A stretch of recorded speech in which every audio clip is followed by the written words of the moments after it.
Audrey, Hi! anong ginagawa mo dito? Mag-isa ka lang? No, may kasama ko. Lumabas lang saglit si Manang Sita. Actually,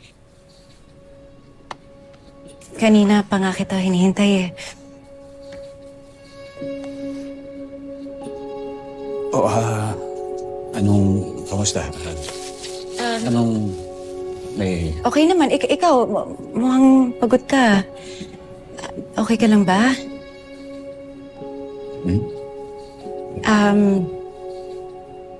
Kumain ka na ba?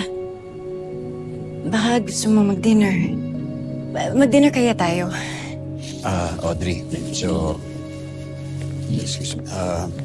Hindi kasi ako pwede dahil may trabaho kasi ako eh.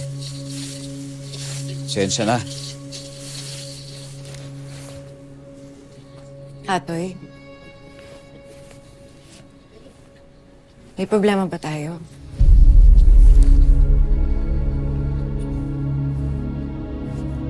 You seem like a good father, but I don't want you around my daughter.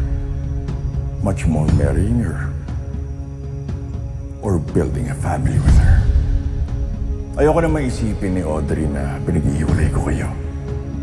But I know what's best for her. At hindi ikaw yun.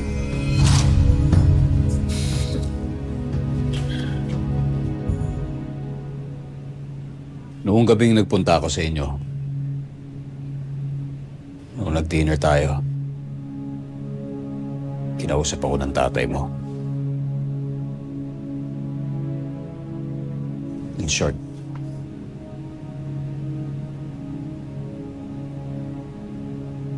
gusto niyang layuan kita.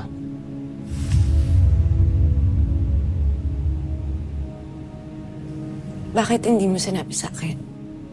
Kasi hindi mo naman kailangan malaman. Bakit ba? Pareho na tayong malaki. Alam na natin ang gusto nating pareho. At ako alam ko ang gusto ko. Ikaw ba?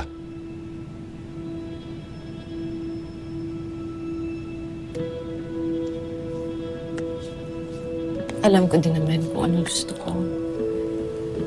Atoy.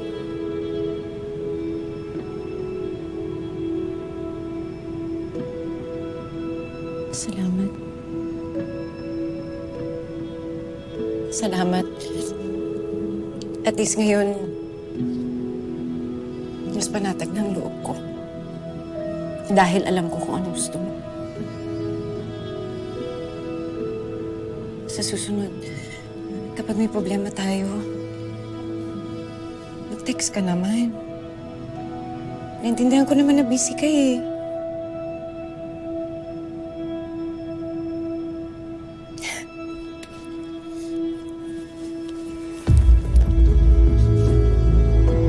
Mukhang okay na kayo ah.